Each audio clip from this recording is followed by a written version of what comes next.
For more than 20 years, one of America's most controversial intelligence programs existed almost entirely in the shadows.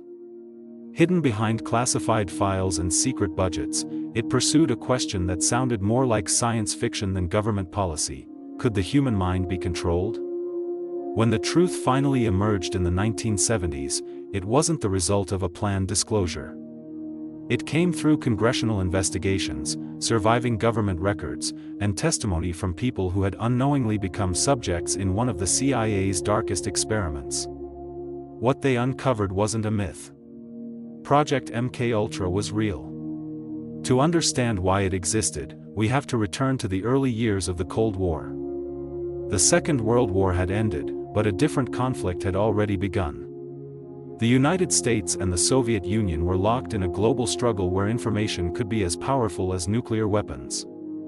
Intelligence agencies feared that communist governments had developed advanced methods of interrogation and psychological manipulation. Reports from the Korean War, where some captured American prisoners appeared to cooperate with their captors, intensified those fears. Whether those reports reflected genuine brainwashing or the effects of coercion remains debated. But inside the CIA, perception mattered more than certainty. If America's enemies were attempting to control the human mind, many officials believed the United States could not afford to stand still.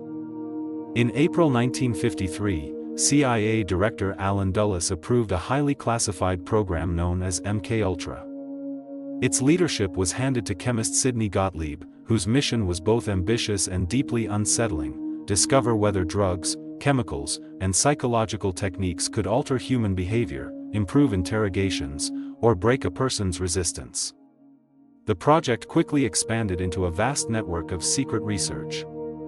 Funding flowed through front organizations to universities, hospitals, prisons, and private laboratories, often without researchers knowing the true source of the money. Even within the CIA, only a small circle understood the program's full scope. At the heart of MKUltra was one extraordinary belief: that somewhere, there might exist a method capable of unlocking, manipulating, or even controlling the human mind. That search would soon lead the CIA to a powerful new substance that seemed to promise exactly that: LSD. By the early 1950s, LSD had captured the attention of scientists around the world. To the CIA, it appeared to offer something even more valuable than a medical breakthrough. If a chemical could distort memory, judgment, and perception, perhaps it could become the ultimate weapon of interrogation.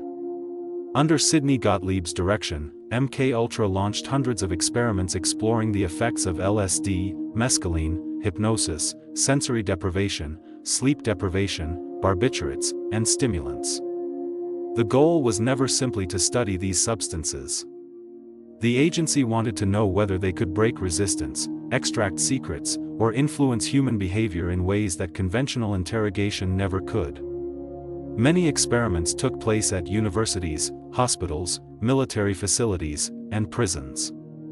Some participants volunteered, believing they were contributing to legitimate scientific research. Others never knew they had become part of a CIA experiment. The lack of informed consent would later become one of the program's greatest scandals. One of MKUltra's most bizarre operations was known as Operation Midnight Climax.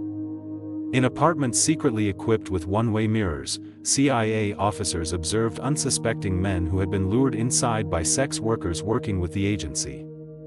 The men were secretly given LSD while their reactions were recorded. Officials hoped these experiments would reveal vulnerabilities that could be exploited during intelligence operations. Instead, they became a striking example of how secrecy had overridden ethics. Perhaps no case better illustrates the human cost of MKUltra than that of Frank Olson, an Army biochemist involved in classified biological warfare research. In 1953, Olson was unknowingly given LSD during a CIA retreat. Friends and colleagues later described dramatic changes in his behavior. Just 9 days later, he fell from a hotel window in New York City and died. His death was initially ruled a suicide. Years later, after the CIA admitted Olson had been secretly dosed with LSD, his family's questions reignited public scrutiny. Although the exact circumstances surrounding his death remain disputed, the case became a symbol of the secrecy that defined MKUltra. As disturbing as these revelations were, investigators soon discovered they were looking at only part of the story. The origins of the program, and the ethical compromises that shaped it, reached back to the aftermath of the Second World War. As public trust in the U.S. government collapsed during the 1970s, investigators began uncovering a series of secret CIA operations. What they didn't know was that one of the agency's most controversial programs had already been deliberately erased. In 1973, CIA Director Richard Helms ordered the destruction of most MKUltra records. Thousands of files were shredded before Congress or the public could examine them. Historians believe this single decision permanently obscured the true scale of the program. Much of what is known today survives only because a cache of financial documents had been mistakenly stored elsewhere and escaped destruction. Those surviving records led to investigations by the Church Committee and the Rockefeller Commission, which confirmed that the CIA had secretly funded hundreds of experiments involving drugs, hypnosis, and psychological testing, often without the informed consent of the people involved. The revelations shocked the nation and fundamentally changed public perceptions of intelligence agencies. As investigators reconstructed the surviving evidence, another question emerged. Why had the CIA become so determined to understand the limits of the human mind? To answer that, historians often point to the years immediately after World War II.